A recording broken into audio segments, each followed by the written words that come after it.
Looking for the perfect getaway, but don't feel like leaving the computer? Vacation on the island of Florin River and book your stay at the Nesting Dragon Resort and Spa at Paw Pond Lake. This cozy corner provides beach access for boating during the day and nightly luau celebrations on the deck with live performances by furry friends of Garden Paws. Amenities for your stay include the Business Office Center with fiber optic fast internet for impromptu projects, indoor swimming pool with lots of lounging space and a view of the spectacular dragon gardens below from the sophisticated Serpent's Bar and Grill, located at the top floors of the resort. Room service is available all day, or wander up to the third floor cafe for a snack and caffeine boost before visiting the luxury spa rooms. Themed rooms accommodate singles and couples in this relaxing retreat. Book a jacuzzi tub to yourself in one of our suites or choose the Paws suite for a more romantic gesture.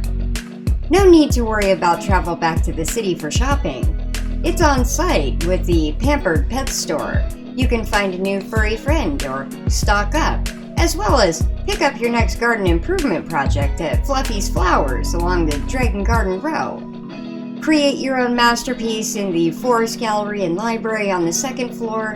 The 360-degree views are sure to provide plenty of inspiration. Don't miss the oddities and fantastic scents of the Candle Crafter above the lobby. We look forward to seeing you there!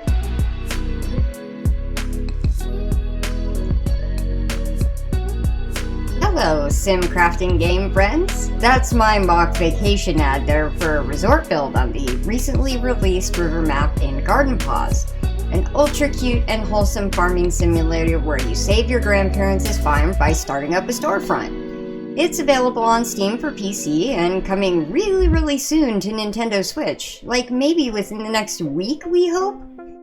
This might be a good fit if you're looking for a low stress game where you can't be attacked by anything unless you go into the designated dungeons.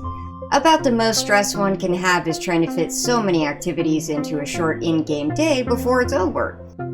There's just so much to do, gathering, fishing, and crafting while satisfying many local townsfolk requests. The real estate chosen for this build is the paw-shaped pond featured on the river map, a secondary map option the developers at Bitten Toast graced us with in a recent update. The landscape on this map allows for some new potentialities and creates some new challenges too. This structure is going to be using the hill as a feature. We're going to enclose it for a garden for dragon storage and wrap it around the side to use the pond as part of the whole resort area. Maybe someday it'll get expanded on. There's more space on the other side of the pond for a cool attraction, and suggestions are welcome. This is a convoluted build that strayed from the intended plan, making the build a little more difficult to do the blueprints, but I'll do some basic layout here of how it was constructed. Since the building is using the hill itself as part of a park feature, the lobby floor foundation is the top of the hill.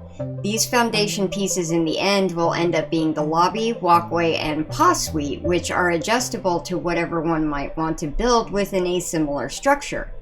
From the farthest extending foundation, glass walls line the outside of the two-story garden area, with the optional entrance overhang. After reaching a desired building length, you can start a simple 90-degree wraparound from here, or keep extending it outward as done in this example, so this was I could add some large rooms for an indoor pool and whatever else would fit in there. This side of the building will have a floor-to-ceiling display window and a glass tower at the top for housing even more dragons, since it's a fun collecting activity in the game for players who have made it to year 4. I've been trying to find creative ways to display more of the hatches stuck in my storage chest. Making this tower side includes the introduction of triangle foundations, which means overlapping walls or glass to create the coverage across the length difference.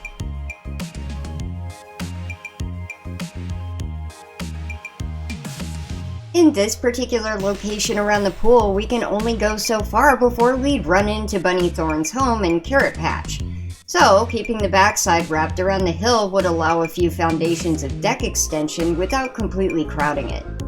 The hill is just tall enough to work for 2 stories. One could even opt to try and make some cliffside rooms by going all the way around the outside if desired. With this model, it's using the beachside cliff as a platform for the outside entrances and stairways. By the time we build to the second floor base, really the design can be highly altered from here to tie floors together and build however many floors in whatever layout you'd like.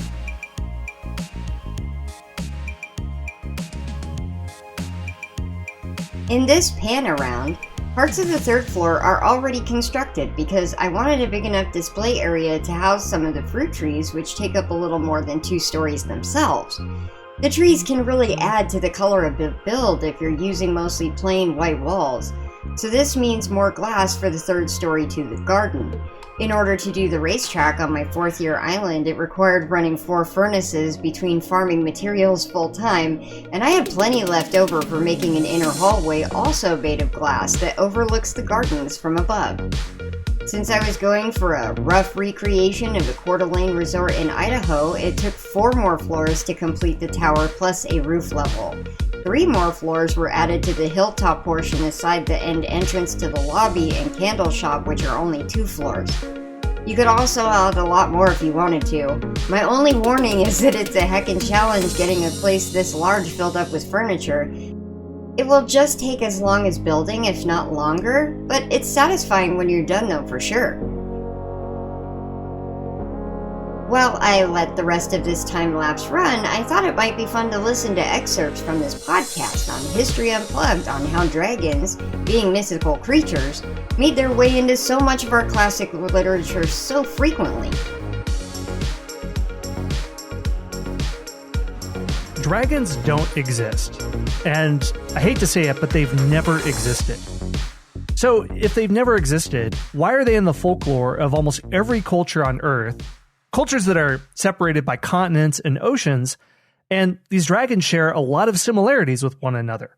Dragon myths can be found in Europe, the Near East, India, the Far East, Mesoamerica, North America, at times when these cultures had no contact with one another. And some of the similarities in these cultures' dragon lore is that they're guardians of springs or other bodies of water, they're capable of flight, they can change shape or suddenly disappear, they have scales, horns, sometimes feathers, they're opposed to thunder or lightning or the sun, they terrify and capture young women, they have fiery breath, they can cause destructive acts of nature like tornadoes or floods or earthquakes, and they're a symbol of war and catastrophe. Lastly, they typically guard treasure. And there are all sorts of theories on why these dragon myths look so similar across cultures. Maybe ancient people looked at dinosaur bones and concluded that these were dragons. Maybe myth of Komodo dragons or whales came back to cultures. Maybe there are genetic memories of lizards that people have turned into these myths. Some think that very ancient genetic memories of dinosaurs embedded in mammals for millions of years have created the dragon myth.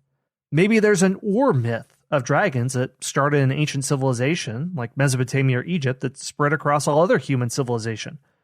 Lastly, there's one researcher who thinks that dragons are a Jungian archetype, and they're actually a way for ancient humans to make sense of rainbows, of all things. In this episode, we're going to be looking at dragon myths in different civilizations, and theories about where these myths come from, and why it seems that these myths are so similar to one another. Some have argued that dragons really did exist because how else can you explain that somebody in the Western Hemisphere in South America in 1000 AD could have a similar myth to a medieval European in 1000 AD when these cultures were isolated from one another and had no contact and no ability to spread their myths from one civilization to another. So in our survey of dragon myths, we should probably start out with the culture that's most associated with them and arguably has the longest lasting dragon myth, and that is China.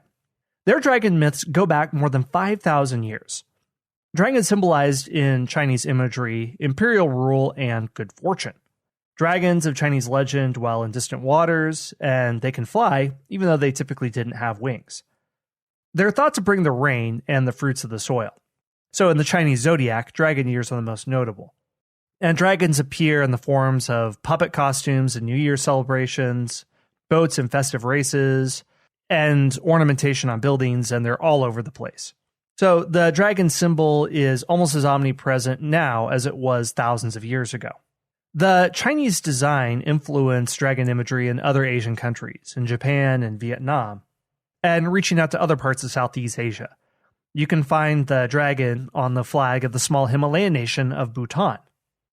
Now, there are some lines of continuity where we can trace the spread of the dragon myth historically, like in Zen Buddhism and the kanji script, but the farther back in time, the murkier things get. You see dragon-like monsters show up in the folklore of American Indians, North American plains, and among Mayan and Aztec civilizations, especially the serpent god Quetzalcoatl. Some even argue that you can find a dragon-like creature in the legends of the Inuit in northern Canada. And if dragon myth did start with one civilization and spread out, then you could argue all sorts of different ways of where it came from. Some say that the oldest legends aren't China, but from Mesopotamia, with stories of monster battles being the best candidates for early writings about dragons. In one Babylonian story, there's a serpentine deity monster called Tiamat that emerges from the sea to threaten all of creation with the return to primordial chaos. And the young god Marduk has to take up the challenge to fight him. He slays Tiamat and rescues the cosmos. Similar stories like this are found in the Old Testament. The book of Psalms and the book of Job tell how the God of Israel vanquishes the Leviathan, which is something like a whale and something like a snake. So in this version of the dragon myth, it's not so much a symbol of prosperity and power like in China, but more something that a hero has to defeat on his hero's journey. And you see echoes of this in Mediterranean and European traditions. Now let's talk about different theories of where dragons came from in terms of myth. A popular approach is to think that they are faulty interpretations of bones or other extant animals. The most popular explanation of dragons is that they are misinterpreted dinosaur bones. Maybe ancient people discovered fossils and misinterpreted them as the remains of a dragon. We have an account from Shang Qiu, a Chinese historian from the 4th century BC, who mislabeled such a dinosaur fossil in the Sichuan province. If you look at a fossilized stegosaurus, for example, you see a beast that's 30 feet in length, 14 feet tall, and covered in armored plates and spikes for defense. If you're an ancient person who saw such an unfathomably large creature with a long neck, it's easy to see that your imagination could wander. Maybe that patched together with a pterodactyl, where it's pretty obvious that there are large arms, it could have been wings, and put these different fossils together, and this is where a dragon could come from. And perhaps ancient people invented stories to explain what the beasts were. One dinosaur, the Qijiang Long, lived 160 million years ago and measured 49 feet in length. Its fossil has been uncovered in China and probably could have been found by ancient observers too. One paleontologist who studied this fossil, Tetsuto Miyashita of the University of Alberta, wonders what it would have been like for ancient people to discover such remains. He writes, "I wonder if the ancient Chinese stumbled upon a skeleton of a long-necked dinosaur, like the Qijiang Long, and pictured that mythical creature." And there's been evidence that the Chinese have been finding and studying dinosaur fossils as far back as the 4th century BC.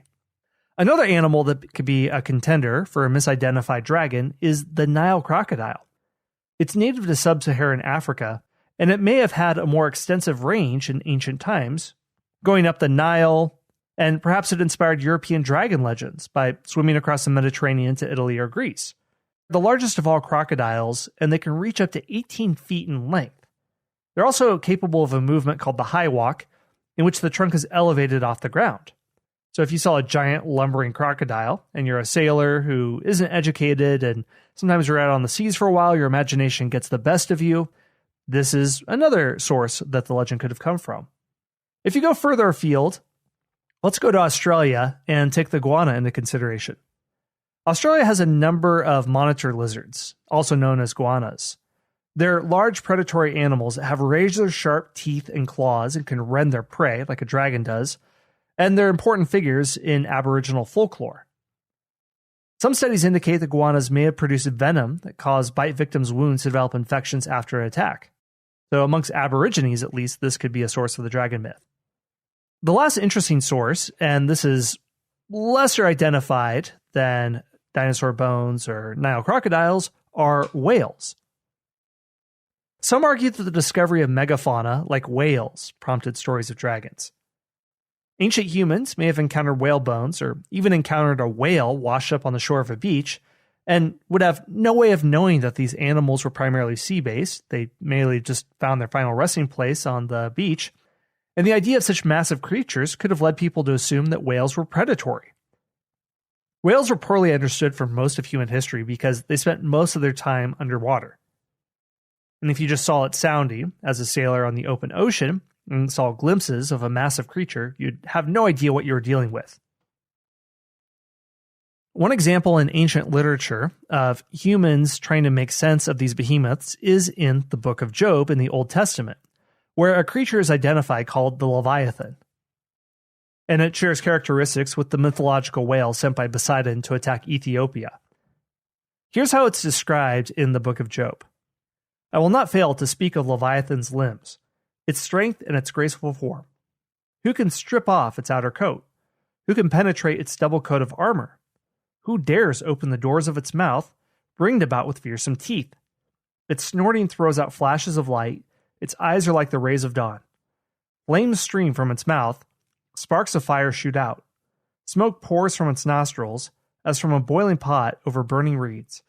Its breath sets coals ablaze, and flames dart from its mouth. When it rises up, the mighty are terrified. They retreat before its thrashing.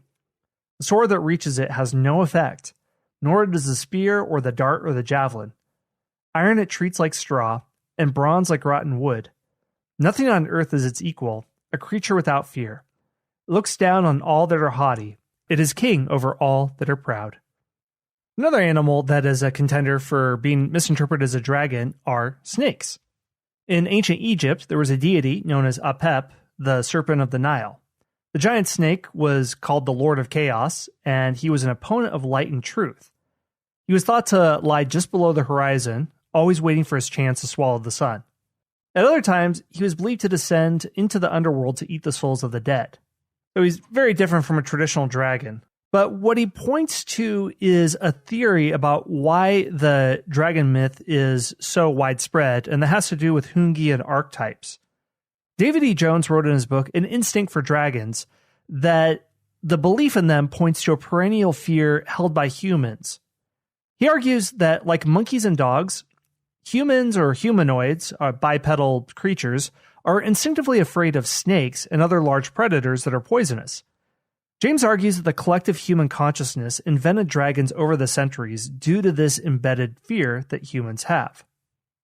Just as monkeys show a fear of snakes and large cats, the fear of predators, birds of prey, and elephants has been selected for in hominids. Jones cited a study which found that approximately 39 people in 100 are afraid of snakes, and the fear of snakes is especially prominent in children, which are not conditioned to have this fear, and they have this fear even in places where snakes are rare. We saw that the earliest dragon myths has them look much more serpent-like than later dragon myths. So Jones concludes that the reason dragons appear in nearly all cultures is because of humanity's innate fear of snakes and animals that have been predators throughout humanity's history and in the history of their primate ancestors. Dragons are believed to reside in dark caves, deep pools, wide mountain reaches, sea bottoms, and haunted forests, all places that would have been dangerous for early humans.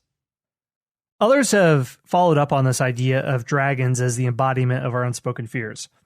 Folklorist Carol Rose discussed in her book Giants, Monsters, and Dragons, an encyclopedia of folklore, legend, and myth, that dragons have composite features from many other beasts, such as the head of an elephant in India, that of a lion or bird of prey in the Middle East, or numerous heads of reptiles, such as serpents. Their body color may range from green, red, and black to unusually yellow, blue, or white dragons. So because they can embody the fears of different cultures, they have different powers in different cultures. They bring on earthquakes in seismically active zones, and they can cause a harvest to fail in places that are completely dependent on rainfall if a harvest comes in or doesn't come in.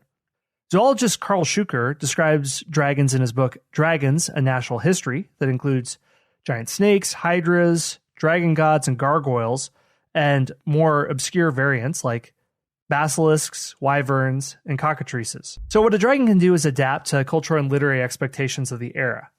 And you can argue that they continue to do that in movies and TV and role-playing games like Dungeons & Dragons. And because they embody man's fear, that's why they're such good enemies in traditional myths, and they're the foil for bold adventurers. You'll see other creatures like trolls, elves, and fairies interact with people. Sometimes they help, sometimes they hinder, but they're not the main primary adversary that needs to be defeated in the hero's quest. And the idea of vanquishing a dragon is considered a critical step for any saint, knight, or even a hobbit in J.R.R. Tolkien's Legendarium. Michael Page and Robert Ingpen wrote in their Encyclopedia of Things That Never Were that the use of dragon's teeth provided a simple method of expanding the armed forces of any country. It was first practiced by Cadmus, king of Thebes. First, prepare a piece of ground as though for sowing grain. Next, catch and kill any convenient dragon and draw all its teeth. Sow these in the furrows you have prepared, cover lightly, and stand well away. They also wrote that veteran warriors were clad in bronze and armed with swords and shields, and emerge rapidly from the earth and stand in ranks according to the way in which dragon's teeth were sown. So in this legend, a dragon's tooth can literally raise up an army. Now, I want to take one more look at theories of the myth of dragons and also take a step back. These theories that I mentioned here come from nature or psychology, something that's present in all humans around the globe. That's one broad approach to how people understand dragons, but a more standard theory that existed for a long time was that of diffusion. That there was a belief in dragons that started at one point in time in one culture and it gradually spread around the globe. This approach has a long history. Arguably, it goes back to Charles Gould's Mythical Monsters, published in 1886, and Grafton Elliott Smith's The Evolution of Dragons in 1919, that showed that the dragon myth was a worldwide phenomena. Smith argued that the dragon myth has such a convergence of beliefs that it must have a common origin. He argued that the dragon myth came from the Egyptian priesthood. From the Egyptian mythology, then it spread into the Near East, and then Europe, and then India, and then to China, and eventually reached Mesoamerica. This is an idea that the dragon myth spread by a gradual process, and as a very primitive Silk Road builds up in the 200s BC that connects China to Eurasia, along with trade connections, the dragon myth also spreads. As a result, crude representations of the dragon as a horned serpent in Babylonian conceptions of Tiamat then changes into the spirit of chaos in the primeval ocean and evolves over time into a more elaborate iconography, especially in China.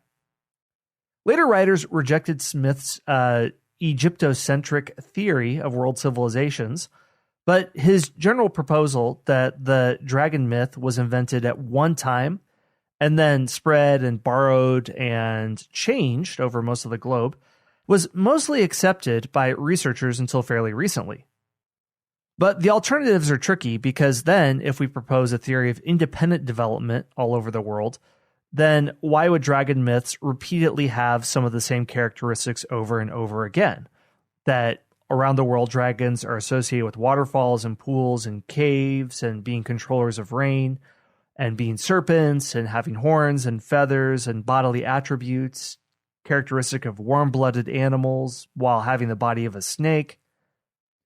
It's for all these reasons that researchers have challenged the cultural diffusion theory of dragons and instead suggest that it's a faulty interpretation of a biological organism that I mentioned earlier. But I haven't mentioned some more out there theories that I think are worth exploring, and Robert Bluss, in his article The Origins of Dragons, goes into all these different ones. Dragons are often assumed to be mental constructs inspired by the discovery of fossilized eggs or bones of dinosaurs. And there's a variation of this theme that the dragon motif arose due to direct observation of biological creatures that are unknown to science. Essentially, people saw a Loch Ness monster or a Bigfoot that we haven't discovered, but you have to assume that these actually existed and that people saw them and mistook them for dragons, so this is sort of a double leap of logic. There's another variation of this idea that was proposed by Carl Sagan in 1977 that I think earns the most points for originality, and he concludes the following. The pervasiveness of dragon myths in the folk legends of many cultures is probably no accident. So, by way of explanation, he asks whether dragons might reflect a genetically encoded memory of dinosaurs from the remote pre-human past. He continues, is it possible that dragons posed a problem for our proto-human ancestors of a few million years ago, and that the terror they evoked and the deaths they caused helped bring about the evolution of human intelligence? Could the pervasive dreams and common fears of monsters, which children develop shortly after they are able to talk, be evolutionary vestiges of quite adaptive, baboon-like responses to dragons and owls? So what his point is that dreams of monsters may have been adaptive in their usual biological sense of giving a survival advantage to mammals. If a mammal dreams of a monster and awakens before a large predator arrives, then they're less likely to be eaten by those which fail to have such dreams. As a long-term consequence, the propensity for the mental representation of dinosaur-like predators to persist is selectively fortified by differential survival, and this leads to a psychological reflex of imagining something like a dinosaur-like predator that could be a dragon. But if we're going to believe this argument, that we have to assume that 65 million years ago, the rodent-like mammals that eventually led to humanity along typical evolutionary lines was somehow preserved in genetic memory for a very, very, very long time, that gives modern humans an accurate mental image of the dinosaur-like antagonists that terrorize our Cretaceous ancestors. This is a pretty big leap, and that's a gigantic step from the idea that because humans are instinctually afraid of lizards, then dragons are a natural extension of that, to the idea that 65 million years ago, distant mammal ancestors encountered dinosaurs, and this encoded into a fear of dinosaur-like creatures that's now our fear of dragons. That's a pretty big leap right there. So let's leave behind the idea that a dragon is symbolically equivalent to a physical phenomena, and let's look at theories that the dragon is symbolically equivalent to some psychological force. Writers who follow this line of reasoning suggest that dragons began when primitive men who were unlearned in natural laws, which we now account for the weather or other phenomena, imagined the varying moods of the weather to be the result of supernatural powers that were struggling somewhere else, on one side for good conditions and on the other side toward destruction and chaos, whether it's gods or demons or whatever. A very different approach to the symbolism of dragons came from psychologist Carl Jung.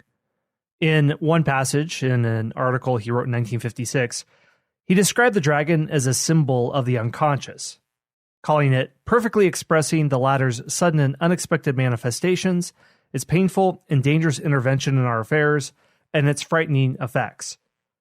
In other writings, he speaks of the dragon as the terrible mother or the devouring mother. It's an archetype of the unconscious, which represents the dark side of the maternal persona, and as representing the visionary experience of the alchemist, he writes. But these are still general explanations that dragons are mystical archetypes and obscure references to clouds or water, and they don't really help us in explaining any of the relevant observations of why dragons appear in so many different cultures. So if they didn't spread by diffusion, if they're not just the construct of pure imagination, then where did they come from?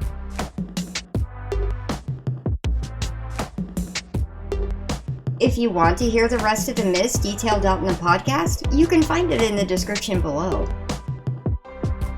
Pretty interesting stuff there. A lot to consider about how culture and our histories develop and shape our thinking.